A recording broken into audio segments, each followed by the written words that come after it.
Supreme court supreme है मगर अचूक नहीं है, वहाँ से भी चूक हो सकती है।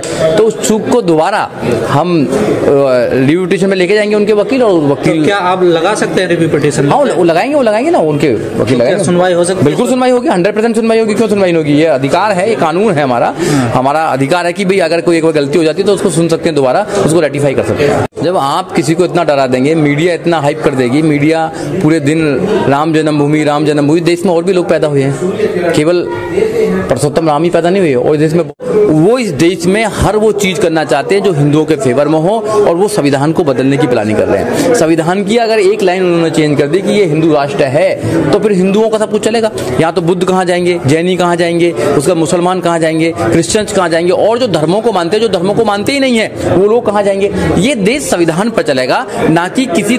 अयोध्या का फैसला आया है राम मंदिर का, आप उसे कैसे देखते हैं? देखो, सुप्रीम कोर्ट का हम आदर करते हैं, मगर सुप्रीम कोर्ट अचूक नहीं है। तो सुप्रीम कोर्ट का जो फैसला है वो मुस्लिम जो लॉ बोर्ड है उसने उसको नकार दिया है। उन्होंने कहा कि रिव्यू पिटीशन लगाएंगे हम।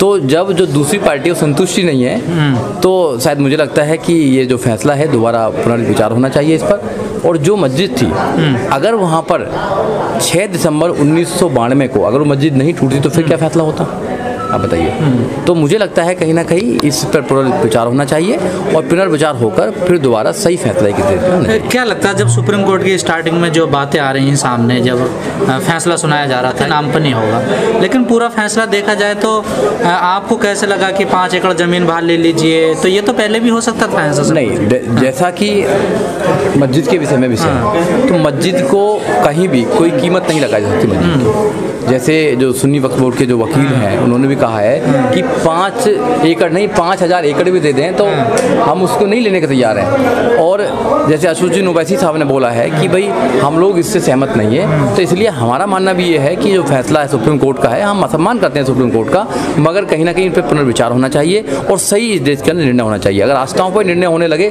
तो फिर तो जो आस्था वाले लोग ज़्यादा सरकार में बैठे हैं उन पर ही आस्था होगा। आस्था से नहीं चलता देश कानून से चलता है, देश लॉ से चलता है। तो क्या आपको लगता है फैसला सही नहीं है? आप भी एक वकील हैं। नहीं, देखो, फैसला अगर सही होता तो डेफिनेटली जो दूसरे लोग हैं वो उस पर क्वेश्चन मार्क नहीं करते।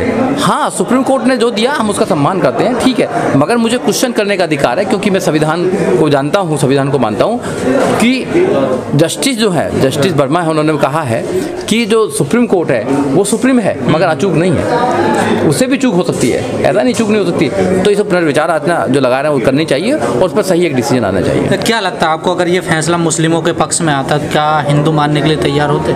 नहीं, देखो, ये तो नहीं बता सकते कोई मानने के लिए तैयार होता है, कोई मानने देते, ये तो भविष्य का मामला है। तो ये तो भविष्य का क्वेश्चन है, इसका तो मैं कोई जवाब नहीं दे सकता।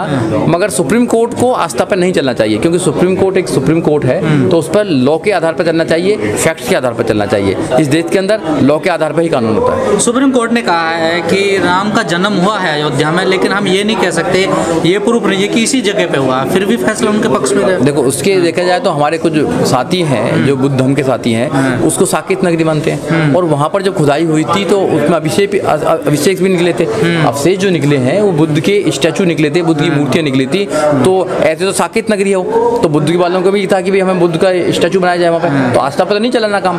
तो लॉ पर काम चलना चाहिए। जो लड़ाई थी, जो जमीन की लड़ाई थी, वो लड़ाई होनी चाहिए। इन्होंने क्या करा कि नहीं, इनकी आस्था की बात, आस्था पर मंदिर को बना दिया, आप कहीं दूसरी जगह बना लेना, ऐसे कैसे बात चलेगा? ऐसा थोड़ी चलेगा, आप बताइए। अब कल तो ये कहेंगे कि हिंदू इधर पोर्शन में रहेंगे, मुसलमान इधर पोर्शन में रहेंगे, फिर तो देश का जो संविधान है, देश की जो डेमोक्रेसी है, जो इतना सुंदर संविधान है, फिर संविधान पर फिर फायदा क्या संविधान? कुछ लोग सोशल मीडिया पे कह रहे हैं कि मोदी जी ने अपना दूसरा वादा पूरा कर दिया। पहला था धारा 370, अब ये था राम मंदिर। कैसे देखते हैं आप इसे? मोदी जी ने क्या करा इसमें?